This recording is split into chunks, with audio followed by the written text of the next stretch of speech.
открыл новый ресторан в городе Душанбе. На открытии ресторана Эссура присутствовало много гостей, в том числе спортсмены. Один из самых любимых спортсменов Рахима Бабаджонова, Суймумин Мадиев, он одержал убедительную победу на вчерашнем турнире Лиги Октагон в Казахстане.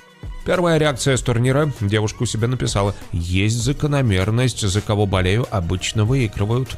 Славно. Суймумин Мадиев в первом раунде техническим нокаутом финишировал Карима Союзова. Безусловно, Рахим Бабаджонов доволен такими успехами спортсменов, тем более Суймумина. К сожалению, еще один известный спортсмен Камил Карате проиграл на турнире в Казахстане. Болельщики с таким решением судей не согласились, много тех, кто уверен, что победу все-таки одержал Камил, но решение судей совсем другое. Вернемся к открытию ресторана. По имеющейся информации, этот ресторан Рахима Бабаджонова и еще ряд других объектов, которые планируется открыть в Таджикистане, нацелены на расширение общей привлекательности региона для потенциальных крупных спортивных событий. Говоря проще, в будущем UFC могут привести свои турниры в Таджикистан, а гостям турниров надо будет где-то остановиться, жить, кушать и проводить досуг. Рахим Бабаджонов делает огромный вклад в спорт. С этим никто не будет спорить. Ребята, поставьте лайк этому видео, очень нужно. Всем спасибо.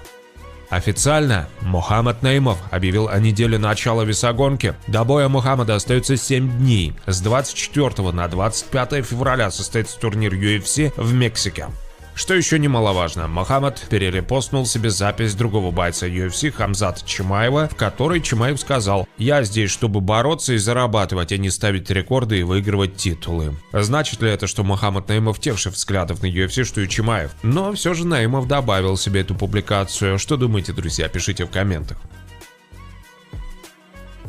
Еще одна новость. В эти дни проводят турнир по смешанным единоборствам в городе Душанбе. Отличная новость в том, что на турнире будут приглашенные гости Азам Гафоров и Фаридун Адилов. Об этом официально заявили организаторы турнира. Безусловно, присутствие таких звезд мотивирует всех ребят на новые свершения и яркие победы. Сегодня первый день турнира. Официально заявили, что вход свободный. Ребята, если вам понравилось видео, то поставьте лайк и подпишитесь на мой канал. А мы скоро увидимся.